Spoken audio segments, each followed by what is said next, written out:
Ah, hello, everybody. Good morning. Good morning. How are you doing this morning? I'm so well. I'm happy to see your face. You've been in my comments since the day one, such a big supporter, and here we hmm are. Yeah, well, I try not to fanboy out a little bit, so because never in my wildest dreams did I figure when I saw your story in 2018 when I binge watched the Aftermath series on Netflix that just a couple short later I'd be talking to you. Here we are. And here we are. Life is strange that way, ain't it? It is strange. hmm Um, I kind of feel the same. Never in a million years would hmm I think that I'd be even on SBTV or anything. So Oh here we are yeah. together. hmm Yeah. hmm Should we say hi to everybody before we sure. Let's dive in? let's just let's take it one step at a time. Hi, Let's hi, do it. Let's Mrs. say J. hi, Mrs. J. Mrs. J. Mrs. J recently posted that they got my book on the sneaky in the UK. So Mm, that's exciting. We are doing oh look got at it that. yesterday. That's so exciting hmm for me. Hope you got a thrill out of it. I'm getting a thrill. Show me again. Show me again. That's my book, y'all. Confessions of an It's her Ex-Scientologist book. Hothead. Yeah, it came in the mail yesterday, courtesy of Goldie. Oh wow. Thank Yeah, you. yeah. Thank you, She read it and then sent me her copy. Oh, love that. hmm Awesome. Okay, I wanted to tell we're gonna do a Mad Libs today. A Mad Libs. You guys remember Mad Libs, right? Where like I'm gonna ask different word types and then we're gonna put it into the story and then read it. And I will be asking Brian for some as well hmm as you guys in the audience or hmm the chat. Whenever I hear Mad Libs, I always think of Friends. You know The show. the show Friends when Monica wanted to do the. It's fun and organized too. That was, yeah, It's fun and organized too. or That's whatever. It's been a while since I used to watch that show religiously. So I feel like I'm such a mom. I'm in that 100%. It's fun and Mhm. educational. Good morning, Subversive Sovereign. Good morning, Good Juliana. morning, Juliana. And good morning, Cassie Isaac. Good morning, Cassie Isaac. Yeah, the ass is in there. Bye. My Yeah. teenager's going off to school. Bye. Love you. All right. Oh, so sweet. Good morning, Juliana. And Goldie's here. Love to see you guys. There's quite a Good few morning, more. Goldie. Snake and Mena and Kareen. Love to have you hmm guys here. So glad you're here. Yes. So Brian and I wanted to chat books today hmm because you have a book. Can I put this picture up? Well, I have this one right here. Okay. This Tell is me about it. this is a short collection. It's got like 15 poems in it. This was a uh, when I first started out on the self independent publishing gig. This was the first thing that I worked on, and it got put on hold because I was trying to get a friend of mine, who's a really phenomenal artist, to illustrate it for me. He just has a heck of a lot more of a life than I do, so and he works at a daycare, and he's got 15 kids wanting him to draw stuff and all this other stuff. So that's that part's put on hold. So then I got the idea for the Scientology collection. Uh, it kind of just happened. You know how good art, you don't plan it. Mhm. You know, uh, I was watching the live stream with Aaron Smith Levin, Mhm. and he was messing around with Chat GPT, and the chat was going, have it write this, have it do that, and a couple things that it had to do was write haikus and limericks, and I was thinking, this is too good for something that is just a machine. And then it was just like, I can do better. So that's when all this started. Okay. And then uh, about I got about halfway through writing, them, and I got the idea to actually collect them and try to print them. And you can go ahead and put up the art, the cover if you want to. And This that's one? when yes, that one. And that's when I got the idea to try to get someone to help me uh, with it. And I got the idea to try to get someone like an ex-Scientologist to write something for me. Mm-hmm. And the obvious one to me was Claire Headley. Mm-hmm. So yeah, she eventually, just a couple of weeks ago, I got a short afterward from her for it. So I That's had, so awesome. yeah. So this is the cover for it. It's Mm-hmm. called All About Scientology, My Scientology Haikus and Limericks, as you can see. Uh, Mm-hmm. and the cover art was done by Mrs. J.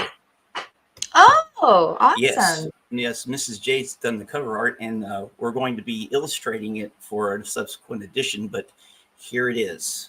Uh, uh, I had a whole thing planned to what I was going to do, but it's just, and I just lost my train of thought. So, That's all right.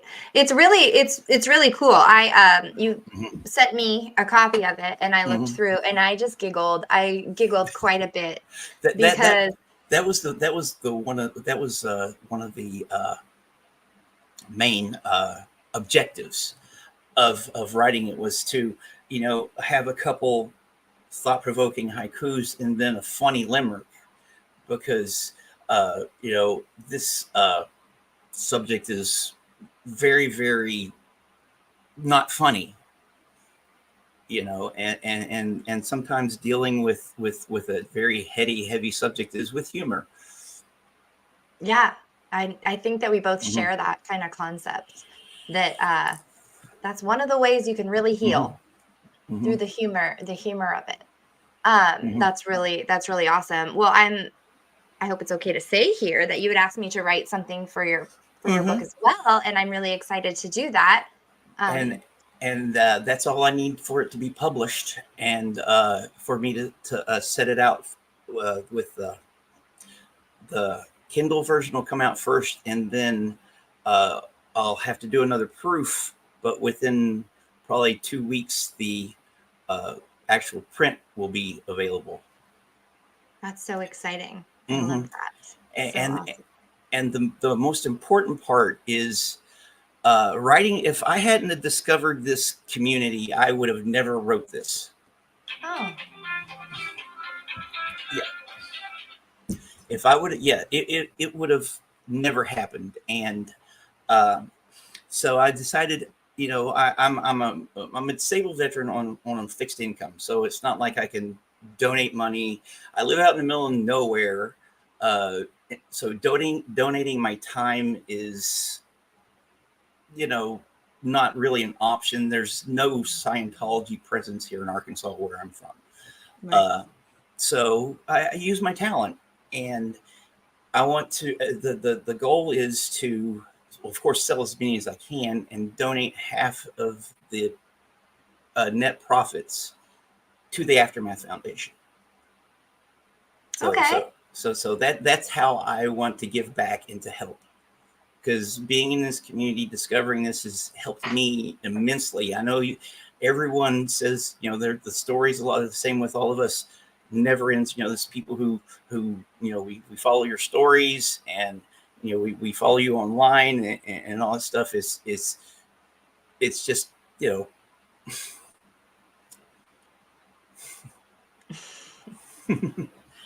It really moved you, huh? Really got yeah, to you. yeah. Yeah, it's been an adventure. This it's is for an artist, for any artist to have just an idea to go, you're going to do this, buddy. I don't care what you Yeah. think, Right.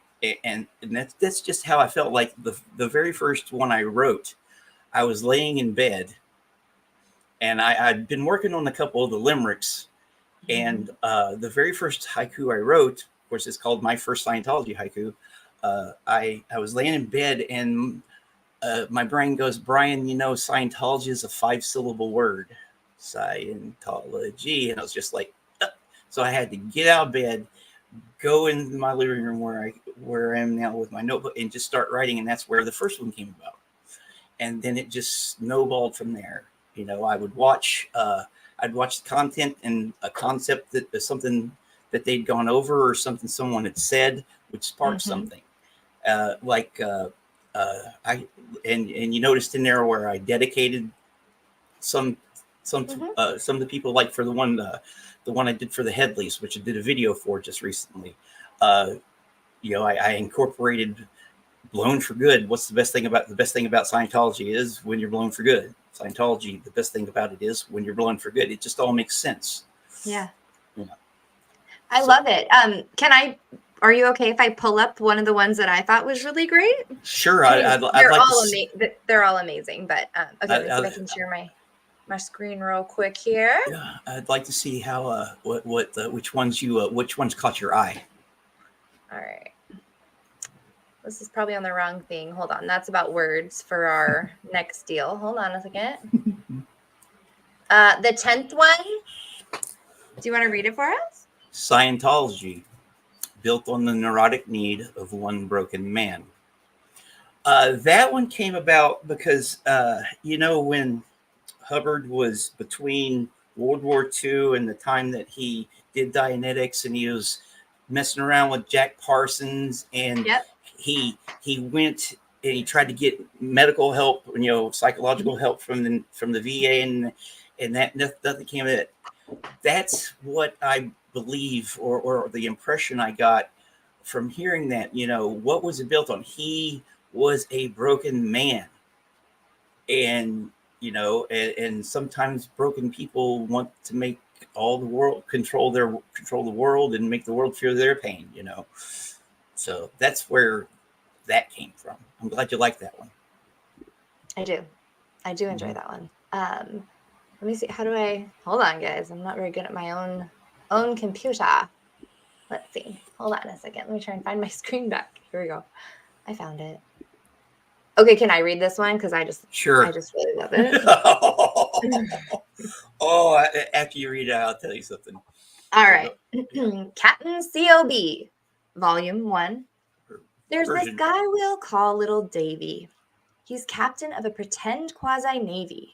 Quicksilver in wrath, a little psychopath. He might be a bit batshit crazy.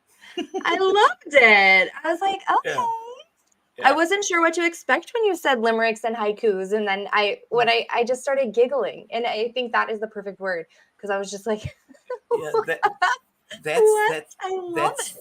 that's what I was going for. You know, limericks and haikus are cliche.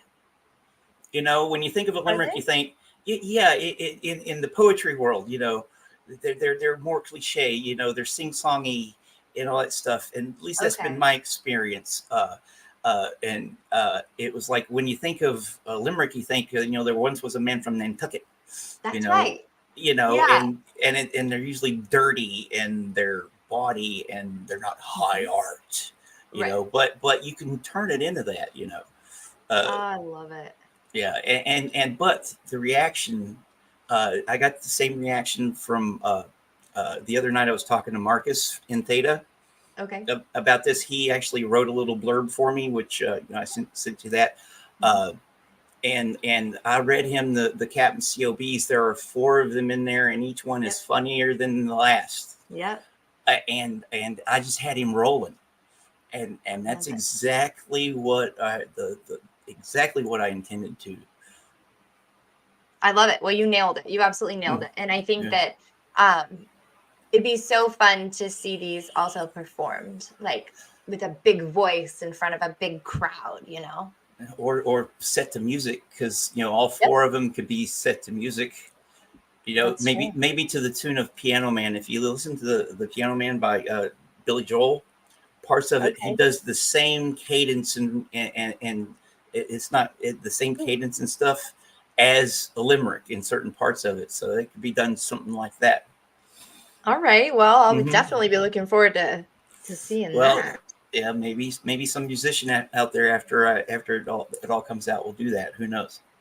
I know. Well, and I see here that let me find out where she said it. That Mrs. J said that she's creating artwork for each one. And this Yes. said, should I take that off? Sorry, I blew the cover. Secrets No, out. no. The next we're doing a very very interesting illustrated edition coming up sometime soon. I don't know what. I've got several Cool. different other projects that have fallen in my lap and that I want to do. So nearly finished. Okay, cool. We'll Your talk more device about isn't set up yet. To get started, download the Google Home app on a phone my or smart tablet. speaker. Nice. Okay, Nearly finished. I love yeah, that. that's good. So that's something to look forward to. I guess the next one Yeah, or I will what's do the next one. But first, you got a super chat. So I thought I'd pull it up for you. cool. Guess Yeah. whose book arrived today? Clue. It's my photo. Oh wow, beach. Thanks. Uh, It's that's exciting. cool. Cool. Yeah. I've sold a whopping total of 6 of that. Hey, So you're a professional author, a yeah, professional poet. yeah. That's no easy So, job. no, it's not. We had another comment here that was a question for you, which was how long was Brian Lucas a member of the Church of Scientology, and how did he get out?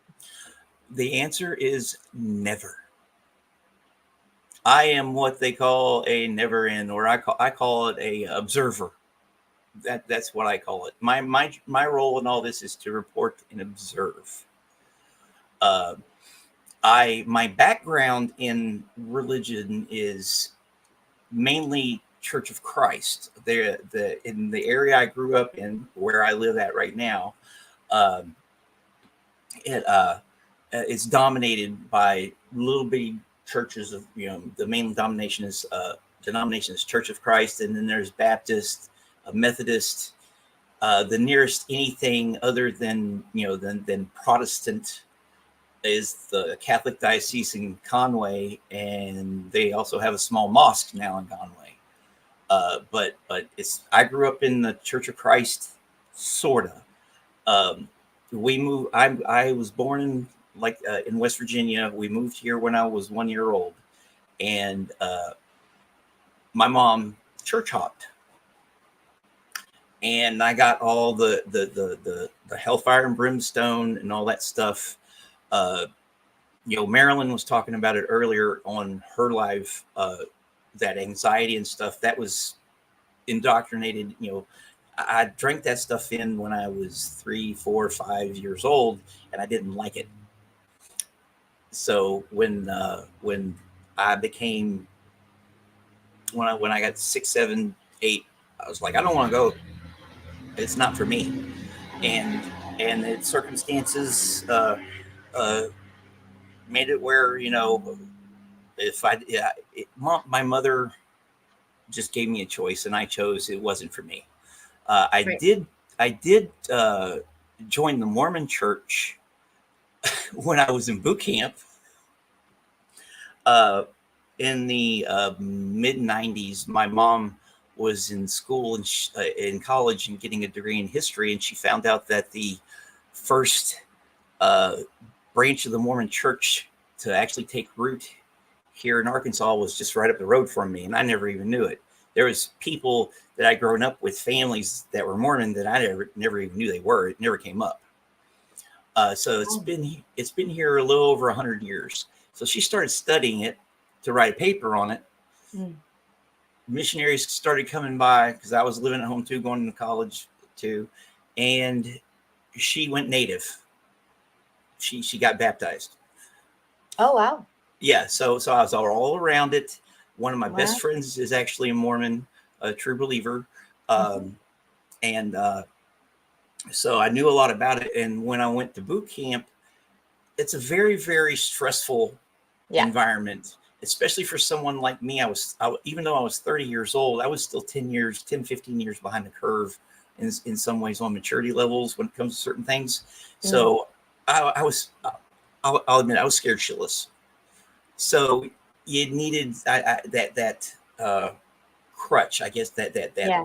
that tool to get through the stress of getting scraped down and built Right. back up, so you could do your job when you got out to sea, and all that stuff. Right. So I used it as an outlet, and there for a little while it was my whole social circle, my whole social life. And then when I got out of that that bubble, you know, Mm-hmm. it's just like the older uh, the older values ethics that I had was like, nah, this is not for me. I'm doing this all for the wrong reasons, you know.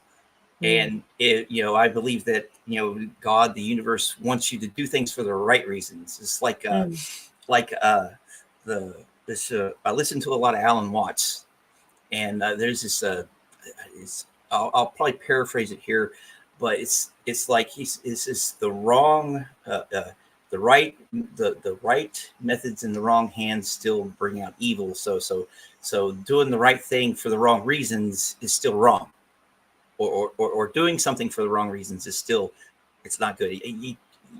Am I getting my point Yeah, across? Okay. I get it. Yeah. Yeah, you get it. So it's just like, no, it didn't feel right. And and I dealt with the same hypocrisy and stuff. So it's just a human institution.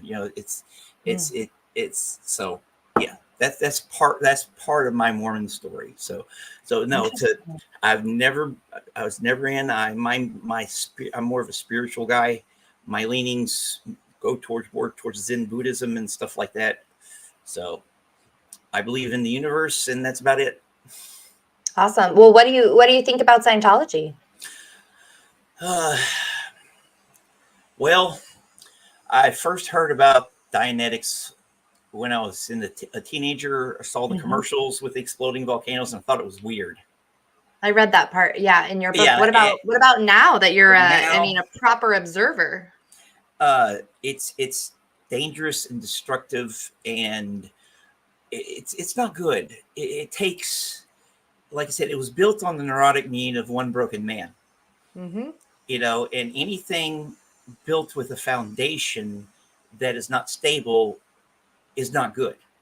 Right. It doesn't matter what it is. If it's a civic organization, a political party, a country, a religion, it doesn't matter the flavor of the animal, the species. But because you got to have a solid foundation in order to last.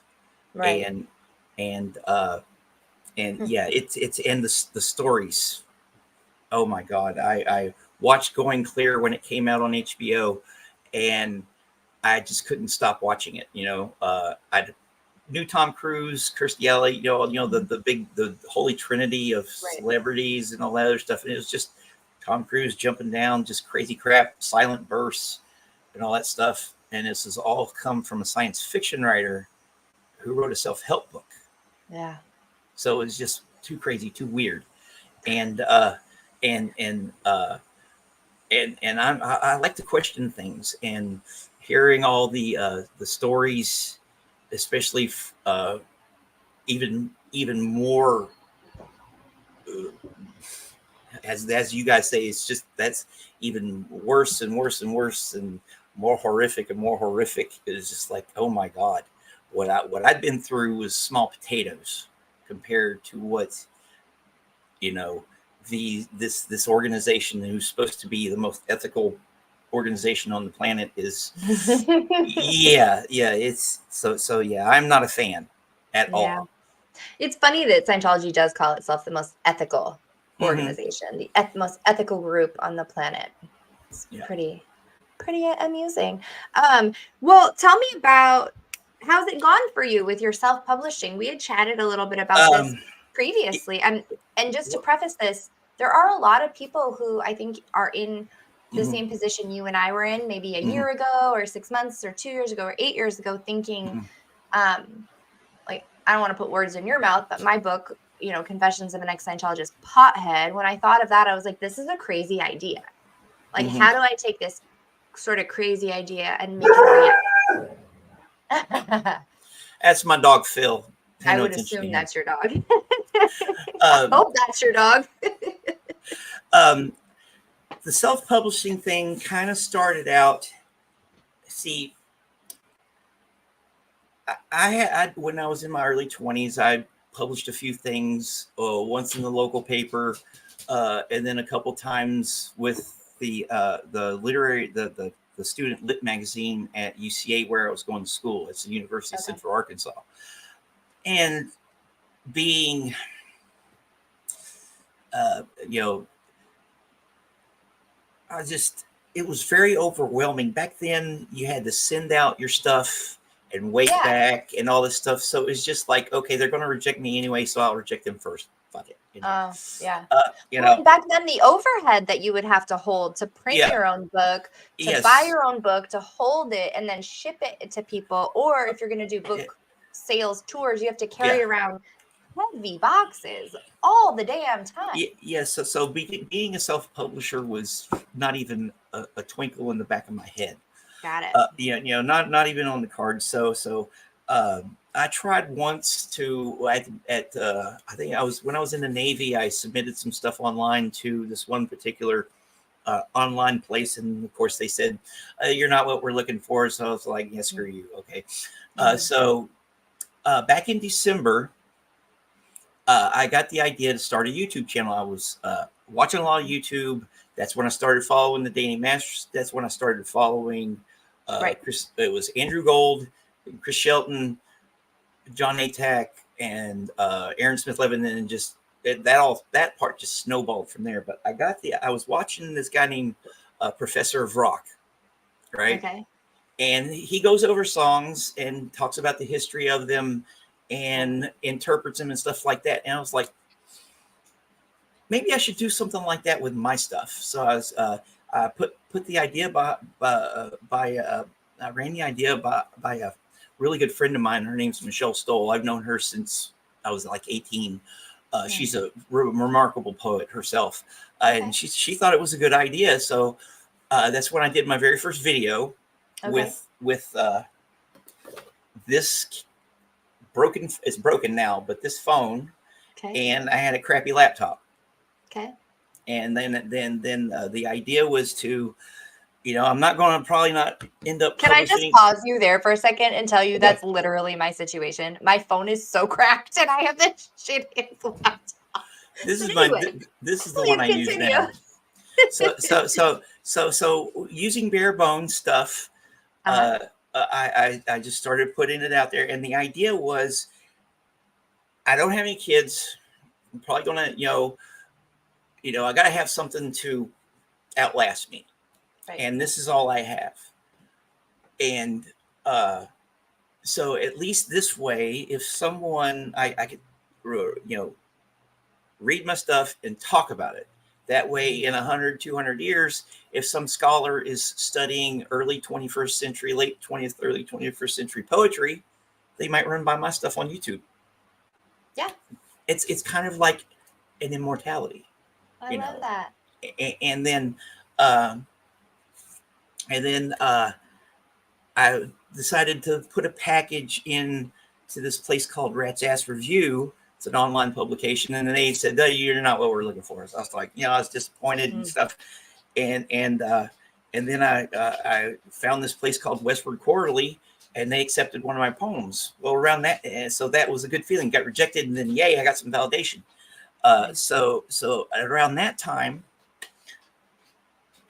Mark and Claire Headley did a series of interviews with indie authors. This woman named Amy, she's from Canada, with indie authors. I recommend actually y'all, whoever watches it, because it gave me some insights, and it was watching them two talk about their experience that it was like, I'd heard about self-publishing on Amazon, because that had been going on for a while. I just, poetry is a niche thing, and a way to make money off of it is if you know how to write music, you can, if you're lucky, you can do that way and stuff. So I was like, oh, well, screw it.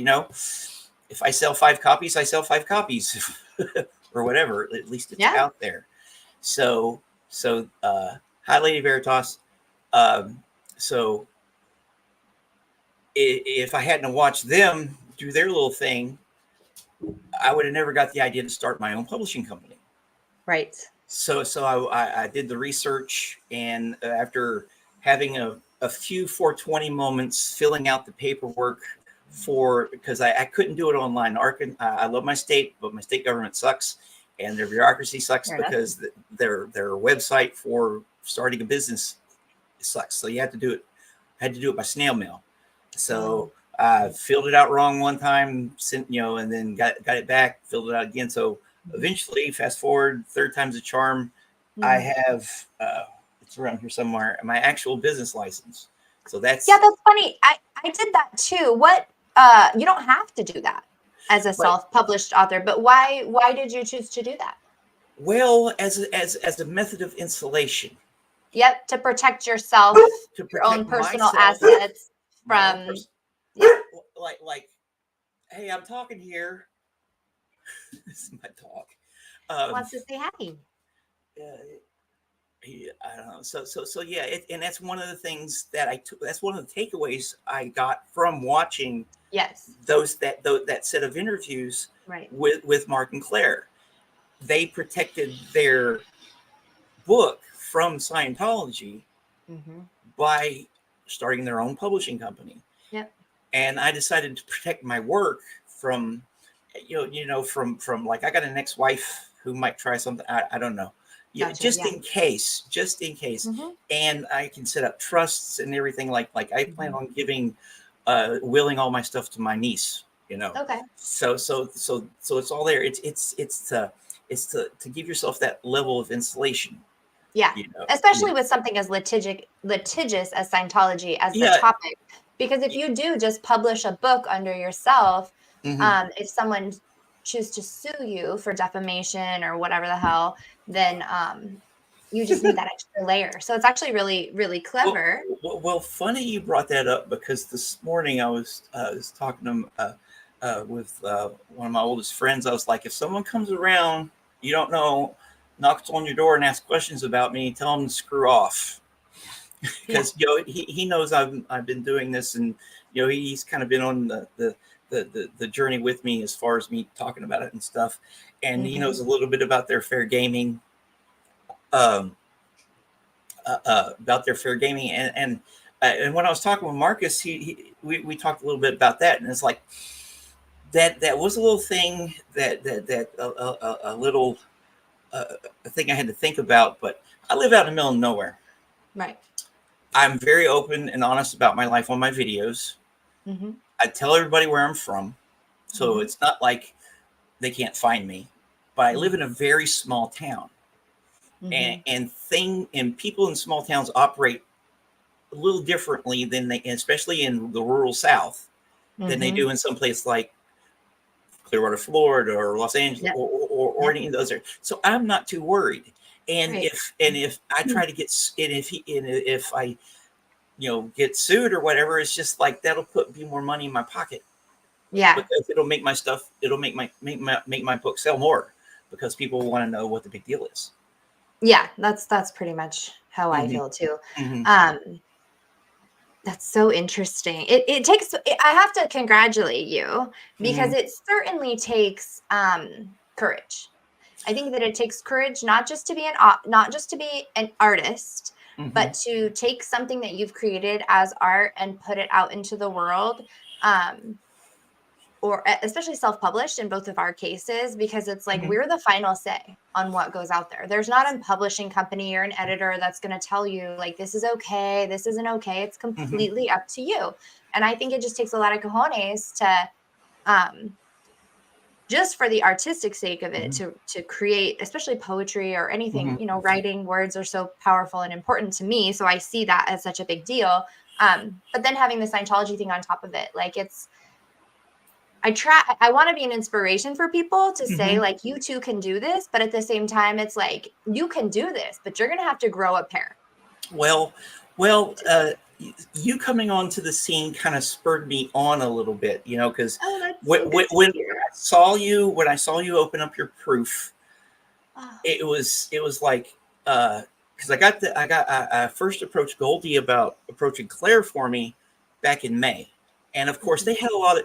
They're busy, you know. They're They got busy, yeah. they got lives. They got a lot of crazies come at them, and I don't want to add to the mix, you know. And that's you know, and that's and I figured going through Goldie would add a little bit more gravitas to it, you know, that I'm serious, you know, and I didn't want to you know for her to endorse something that is not a serious project, you know. Right. You know, and then you know she probably had those same, you know, uh, questions too and everything. And plus, so eventually you came on, and I was texting Goy. I was like, I can't wait to be doing this. Oh my god! And that's when I decided to go ahead and get the experience of putting out my own little collection. My you know, and getting and it was a learning experience. I learned how to use the software that Amazon provides, and you know, I know some people have problems with Amazon and this, that, and the other, but you know, I couldn't afford the $125 to go buy a stack of ISBNs, and they provide you with ISBNs and stuff, and you know, I'm learning the differences between the different royalty rates and what that means and everything. So I'm kind of stuck on this first edition, and then when I got the proof, because I kind of jumped the gun on getting the proof and then actually authorizing it to be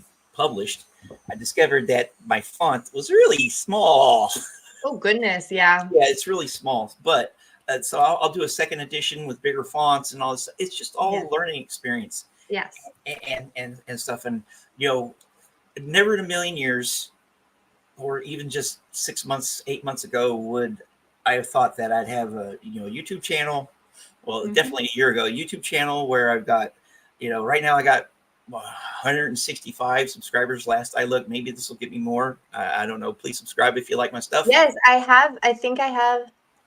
I'm looking on my Miss Penny. Would you mind putting up Brian's, and I can put it on the screen if you're there, Miss Penny. We'll get your link up here. Everybody definitely go over to Brian. We'll get his. What's your handle? It's called. It's from a poet. From a poet. That's actually poet. Yeah, that actually comes from a series of if you put that in the search bar, my face will come up. Yes, follow him. I had a series of stuff I wrote in my 20s. Looking back on it, it's one of those things that I lost. Oh, thank you, Candy. He's alive. I love you, Penny. I love you so much. I love you. I love you. So it's from a series of poems that I lost called "From a Poet." In the chat. Yes. You know, kind of like in Fight Club, where it's got all the magazine articles from different points of view of different bodily organs. You know, I am Jack's spleen, or I'm kind of like that. From a poet's this, from a poet's that. It was like a way to get the concepts in, and it was like it's like, and if you look at it like a literature anthology where they only cite a portion of a work, it'll be from whatever that work is. So that's where I got the idea for that. So there's always more to the story. Always. Hey, I got a couple of questions for you that I actually really wanted to ask you. How do you deal with perfection? Right. So for I know, right? Look at your face. Sorry, oh my God. Well, the reason I bring it up is for me, that was a huge thing I had to overcome to like finally click that button to go, to put something live. And even then, like, I know it's not perfect. And I've let go of the expectation that it's going to be perfect. And I've tried to say, well, my overall message is like, I try to check the professionalism boxes. And then I try to make my craft as a writer as best as it can be. And I do all the things. And then at some point you have to just say, this is it. And so how did you and how do you deal with that? Please tell me. It's letting go is the hardest part, but it's the most freeing. Yes, I agree with that. It's like this weight you're on there. You got these expectations. And I can be a very impatient person. You know, waiting on waiting on Claire Me. to do her thing was just like, there's nights there's times I was just like, oh, I'd be watching something, I'm like, please, please, please, just and stuff. But it's going through that. You don't get over it, you get through it, and you get past it. And that's the biggest lesson that I've come, just do it. It's very cliche, but at some point you got to tell that imposter syndrome, Right. thing in the back of your brain, because there will Mhm. always be a modicum of doubt, because Yep. it can always be better. Right. But the moment you write something, and this is a direct quote, have you ever heard of Margaret Weiss? No. She's a fantasy author. Margaret Weiss Okay. and Tracy Hickman, they wrote Dungeons and Dragons and Oh, okay. the Wizards of the Coast and everything, and they had a series called Dragonlance back in the early 90s, late 80s, early 90s, and all this stuff. And I actually got to see her do a talk at UCA that the Honors College did. And she said, the moment you write something that you are totally satisfied with is the moment you quit. It's a good point. And that's always been there in the back of my head. It can always be better. Yeah. Like I've got this here. I'm reading through it, especially the limericks, and I'm like, okay, that's too clunky. I need to freaking go back and maybe fix that. No, Brian, get over yourself. It's out in the world now. Right. It's in someone else's hands. Yeah. And that's art is not art until it is in someone else's hands. Yeah, that's a beautiful thought, right? Like a beautiful concept, because as long as you keep it to yourself, it isn't really doing its job, because its job was to share with other people, to have like a shared connection, like whatever. If it's your need to say something, Yeah. you can talk. I can talk to my dogs all day if I want to. They just look at me like I'm stupid. They are the most wisest creatures I've known in my life. They're my therapists. Yeah. I bitch, whine, and moan, and complain to them, and they look at me like I'm dumb. so that, but it's art. Any type of art is a symbiotic experience, whether it's you saying your piece and people understanding you, or you saying something and people getting whatever they need to get out of it. Because sometimes you write something, okay, or I know painters, songwriters, they use something and they don't know exactly why they're doing it. Yes. Just like with this, I didn't know exactly why I was writing this collection. Right. It's like I say in the introduction, it was like something just said, boy, you're doing this. Right. And then it let me go, and now I'm here to let this go and share it with the world. I love that. Did you ever hear, I forget the poet's name. I want to say she was a Southern woman, but I don't know. But she would describe poetry to her, that the poems would come to her and she would feel them and in the wind, and she would have to run across the fields to like run back and write them down furiously as fast as she could. And like, that's a feeling that I'm pretty have gotten kind of familiar with. And I've started to listen to, because if you ever have that feeling and then you don't write it down and then you forget it, you feel like a total a-hole. And she would say, if I didn't write it, it would move on to the next person. And it's fascinating. It reminds me of, I don't know if you've ever seen a movie mid-'80s called Always. Always. It's got Holly Hunter and Richard Dreyfuss, and it was one of the last movies that Audrey Hepburn did. Oh. And in that, she plays an angel called Inspiration. Inspiration is the divine breath. Okay. So it's kind of that's what, when you were talking about, I've never heard that. I haven't studied poetry in years, so it's like I've been more of in an isolation as far as all that goes. But I'm getting out there and studying more and reading other poets and stuff like that. But yeah, that could be a good metaphor. A good metaphor for it. For me, it's like something takes over and I have no control over it. sometimes.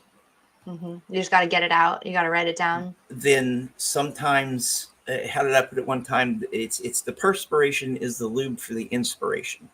I have a packet of paper that I keep with me by my by my little writing area here, and I try to write something every day.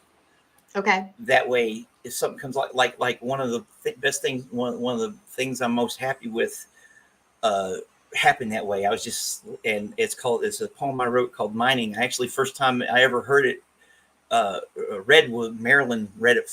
I made her read it on one of her live streams because it talks about crochet, about yarn. That's one of the that's I still got to do a video for that. But that's one of the images in it. Okay. So I just started. There's a lot of stuff in my brain I need to unpack, and then it just gone from there. And I got the images and stuff, and it just happened. So as I did the work, and something came out.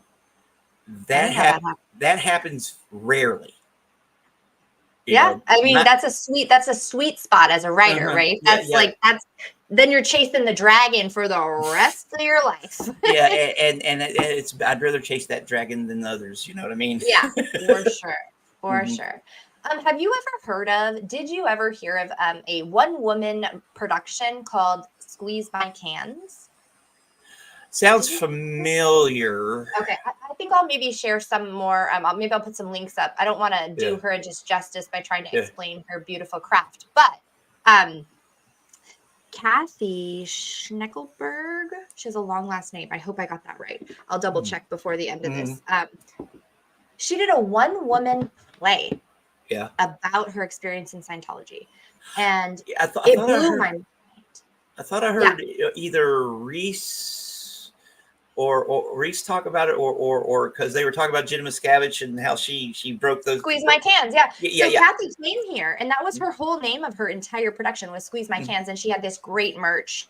She had these shirts with like an alien hands, like Xenu hands on the cans. It was really great. But that experience really opened my mind and my eyes up, and I think you having this. I don't want to say your book is different, but I don't know a lot of other poetry books that are Scientology oriented. I feel like it's a little, I love it, is my point. I think it's a unicorn. There you go. An upstart unicorn. One of my favorite things. I don't believe that, least of all, haikus and limericks, a collection. Exactly. Like my friend Michelle, the other day, we're messaging on Facebook, and I sent her a copy of it and everything, and got her opinion on it. And she asked me why I chose haikus and limericks, and I told her flat out I didn't. It chose me. And then she read it and she thought it was interesting, and then it actually made her laugh too. And it was just like, okay, I did something good. This is art, and using the most and that's that unicorn. Thanks, Juliana. But yeah, I don't think there's anything out there. And the goal with this is to sell me. I want to sell 10,000. Get it on get it on bestseller list. I want to get it reviewed by book critics, book reviewers. Like I sent it to the Tampa Bay Times, the St. Pete Times book editor. I hadn't heard anything back, but I want to do that. I want to go on all the other channels and talk about it and push it, because I'm proud of it. I think it says something, and the perspectives. We see a lot of perspectives from you guys. You guys have you're doing your channel. You're telling your stories, but we can tell our stories too. And how it affects us and all that stuff. I don't believe that. The universe, to me, the universe works in mysterious ways, and I did not stumble upon Andrew Gold for no reason at all. Now I can say that this right here, something was looking. The universe is going, okay, here you might be going through crap right now, but it'll get better. Just take time, son. I love it, and it will, and that's awesome. You did such a good job. Should we do this Mad Libs? I would just pull up what Lady Veritas. She has a question there. Or you want to do that? We can do the comments and then do the Mad Libs. That's fine. Okay, yeah, let's do that because we're getting a little short on time here. My favorite version. I actually love writing and rhyme. Okay. And when I was in my 20s and originally in college, I got into the poetry scene there. And when I first got there, I ran into a guy named Tom Caulfield. He actually graduated. He went to school here. He was like 5 or 6 years older than me. And I showed him some of my stuff, and he had this, look, and he goes, people around here don't write stuff like that. And it had rhyme and meter and stuff like that. So I really like rhyme and stuff. But I also like free verse. I don't like writing haikus or limericks.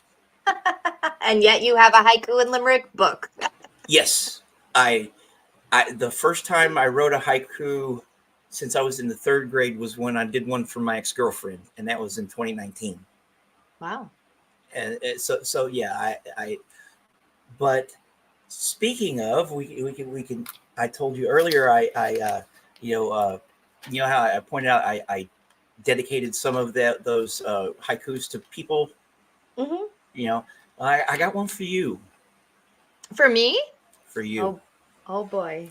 Okay, this idea comes from Mrs. J. She said that I should write one, and then I was like, maybe. And then yesterday, this is my 37th one. This is not in the book. This is for Liz Gale. Scientology destroys family legacies with no thought at all.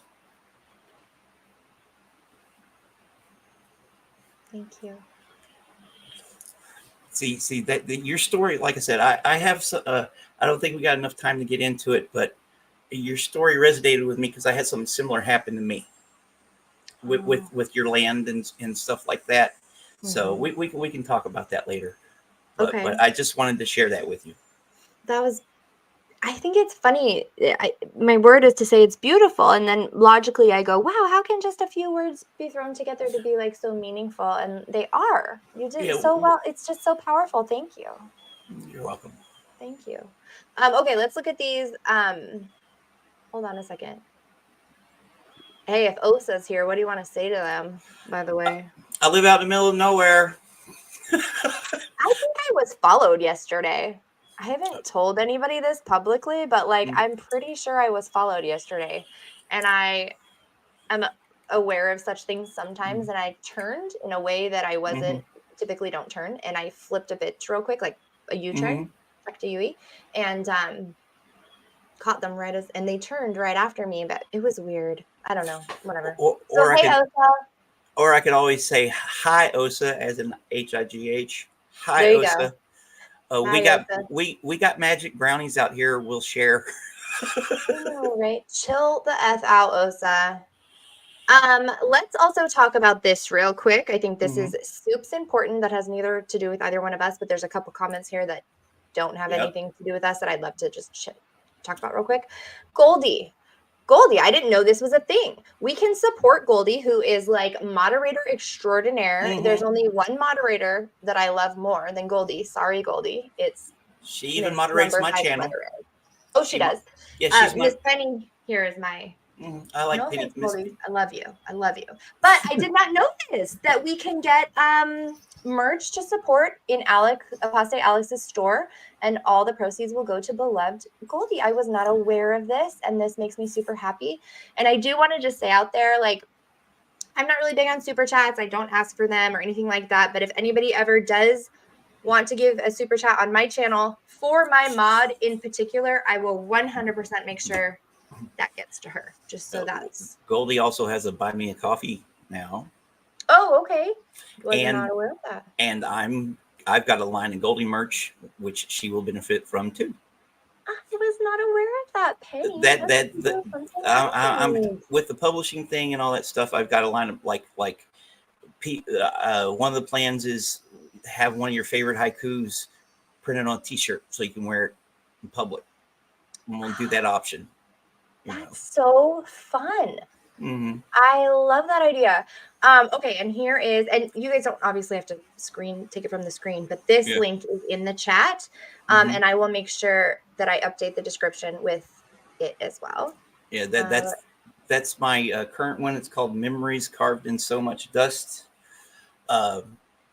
This is the beauty of the Amazon software is I didn't even have to come up with that cover, right? That cover right there was one of their options in one of their templates, and it just really worked. I like the way it looks like fingers going down sand or something like that, and then Memories Carved in So Much Dust. That's a line from one of the poems in the collection. I love it. Evelyn is saying to you, so glad you have a book out. So far, my favorite contemporary rural poet is Diane Gilliam Fisher. Look her up if you have the chance. Okay, I have to write that down. I actually got to see the Arkansas Poet Laureate on Sunday do a reading. And that's cool. I have no idea how many opportunities writers and particularly fiction writers and poets can get. Like there's even a thing down in Antarctica where I forget this guy's name, but he was a writer and he just lived down there for 6 months to just write a story. And he wrote this novel called Antarctica, which he probably got a grant for it.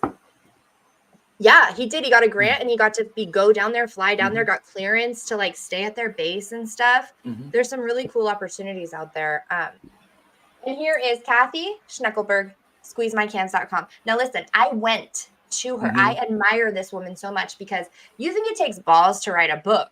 It takes cojones to freaking put on a one-woman play, let alone a one-woman play about your personal experience in a cult. Let alone $1 billion organization like Scientology. Hell, I get nervous just getting up on trying. It's been a while since I've done poetry readings, so it's another thing that I want to get back into. But that's major respect. Major respect. I got to see her show too when she came to Portland, and actually she came by my house and stuff. That was one of the biggest people that really inspired me to just be like, who cares? Who cares? Who cares? The world, last I checked, is a total disaster.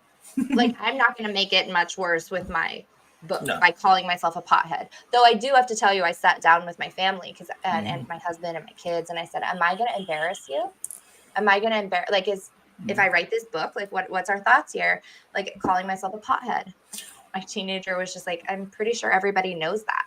Yeah. And it's in the 90s, I remember around here, if you got caught with a couple seeds in the car, you were going to jail. Right. These days, to quote a comedian, Tom Segura, in one of his specials, he goes, "Is put it on your forehead, tape it to your forehead. Who gives a fuck?" Yeah. These days, and I love that. Nobody cares. No one cares these days. Yeah, which is actually a really relieving feeling until of course you put out your book and then you want people to care because you want them to buy your book. It's such a weird balancing act. It's a good hook to have too, because there's this whole pothead culture out here now. The 420 culture that your idea of having pop-up book signings or whatever in parking lots of dispensaries is great. I was talking with Marcus about maybe doing one down in New Orleans at a bookstore that he knows. Cool. If you want to do it too, we could do it together. Who knows? I would love that. I want to go on a book tour so bad. I just literally don't have money. I need to sell. Everybody buy 50 copies of my book. Yeah. See, and that's the thing. I want to whatever I can get off of this, because I can reinvest into doing stuff like that. Like New Orleans is a 7-hour drive for me. Okay. So the hardest thing would be me finding a place I could stay where I could because I'd take one of my dogs with him. My dog Phil, he's my emotional support guy. Yeah, you got to take him. I'd take him with me, but that would be be one of the hardest things. Now, doing something up in your neck of the woods would be a little bit more difficult for me because I'd have to fly or drive up there. So it's all that. But it's taking that one step at a time. So eventually, hopefully by the end of the year, I can do something down in New Orleans. Yeah. we'll figure that part out. That gives Yep. time to plan. But Yeah, that's kind of where I'm at too. Just trying Yeah. to kind of figure out, and maybe not now, but another time I would love to send you a video that I watched about book marketing and about mhm. putting books in bookstores and stuff, but we can talk about that another Yeah. time. Yeah, and I'd like to pick Apostate Alex's brain about, that's his job. Yep. That's what he does, marketing and stuff. So, Yeah, he's been a big help to me actually. He's been really mhm. kind, and he's talked a great guy. I really like him. And he seems to be pretty driven too. So He does seem to be driven, and I really appreciate a lot of the content that he gets out because it's very no nonsense financial business type stuff that's I think is really powerful. So Jason, at the beginning when we were doing these, he wrote one. The story goes, so I'm told, of a midget stationed at Gold. He had his wife disappeared because she wasn't cleared. If you ask me, that was quite bold. that's pretty cool. Pretty good. Penny, thank you so much for this. I got a shout out from Mike Rinder when someone asked him what book he was reading. He and Christy were like, Liz Gale's book. And they're so adorable. They didn't say the name, which I understand. Some people aren't comfortable saying it, but they were like, Liz Gale's book. Well, it would be nice if I actually got copies of this on to all you guys too. To the thought of having my book on Leah Remini or Mike Rinder's bookshelf is just, that would just be the icing on the cake, right? To have them talk about it, and stuff. And speaking of Mike Rinder, oh, that's so cute. Yeah, I had Marilyn. Is that a Marilyn? Yes, I had Marilyn make Jedi robes for him. So cute. Gosh, she does such a good job. Oh yeah, I just had to show that off. She's art again. Art means it's a symbiotic. She's an artist, and I really appreciate her art. Yeah, I do too. I appreciate so many things about Marilyn. Oh, sorry, we already did that one. Let's see.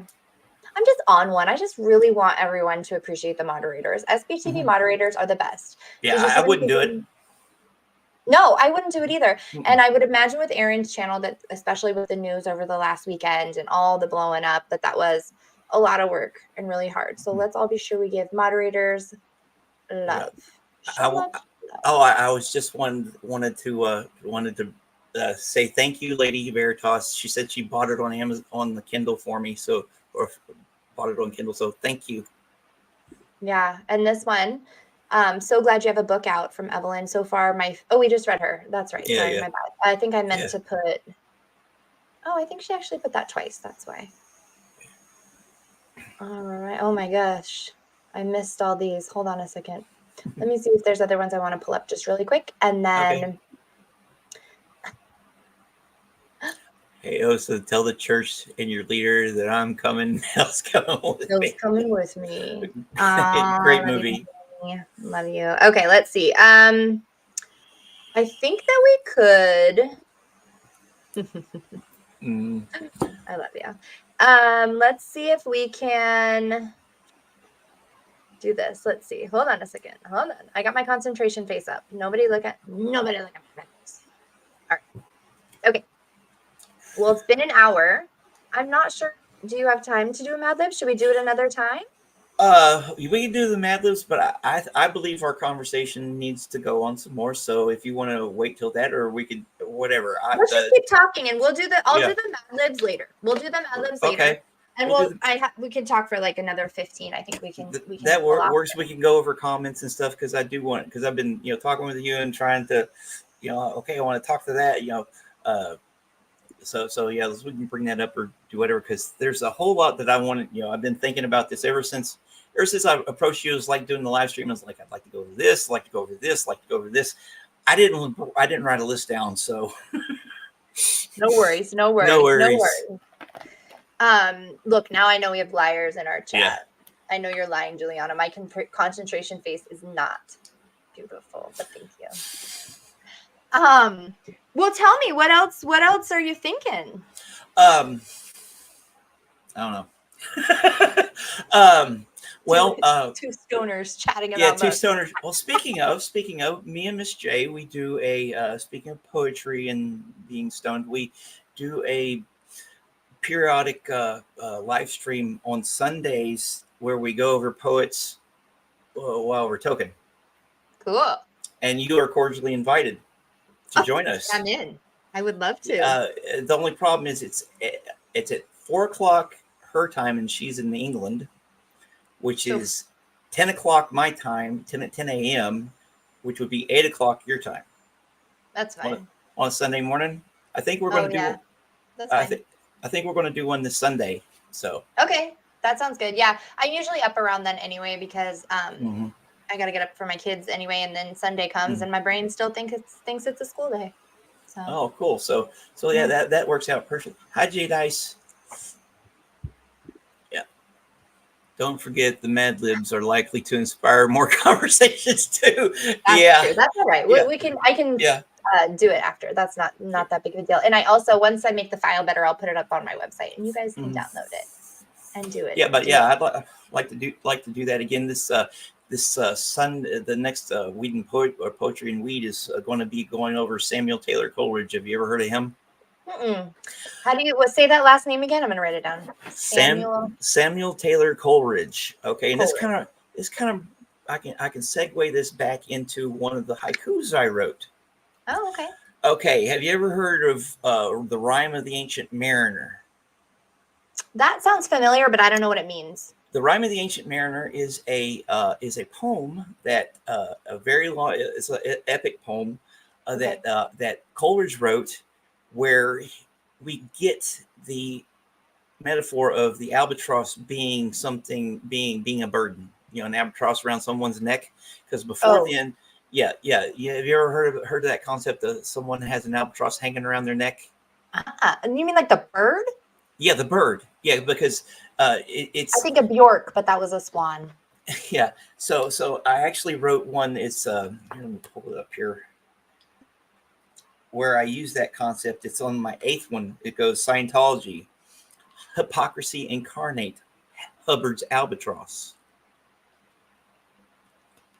So yeah, it's that's the burden. That's that burden of Scientology, is their hypocrisy. And I don't think it's been a while since I've read Rime of the Ancient Mariner. I'll have to revisit it, but things didn't turn out really well for him.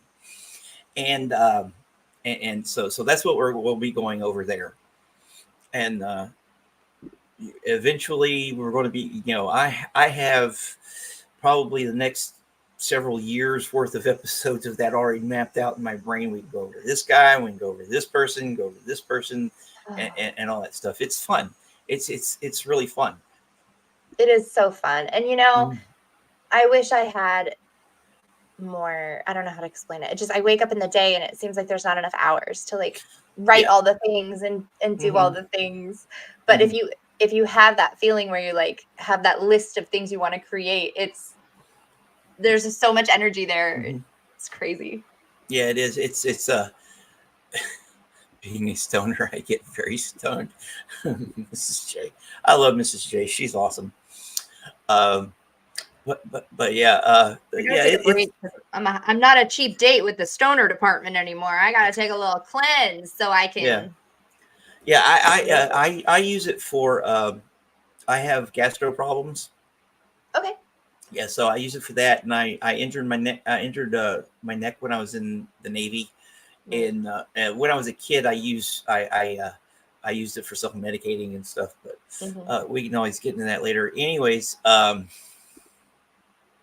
having a 420 moment now, so I know we got to get back together because there's more I'd want to talk about. I'll make a list, and when it. Like I said, after you get your little whatever your write up for me, I'll do the file for the Kindle, and then I'll let everybody know, and then when the actual book comes out, I can come back. You and I can come back on and announce it. How does that sound? We'll set that up, and I like I said, I want to get on the other channels and talk about it. Yeah, so we'll worry about that later. Yeah, that sounds good. I think we've covered a lot today. I think it's we have. Mrs. J says you are a legend in the making. If you say so. Let's see here. Okay, that all sounds good. Mhm. Yeah, a 420 moment, definitely. Thank you. I have them all the time. Thank you, Subversive Sovereign. I think these are Mhm. for you. This is awesome. So great. Yeah, Uh, I'm not monetized yet.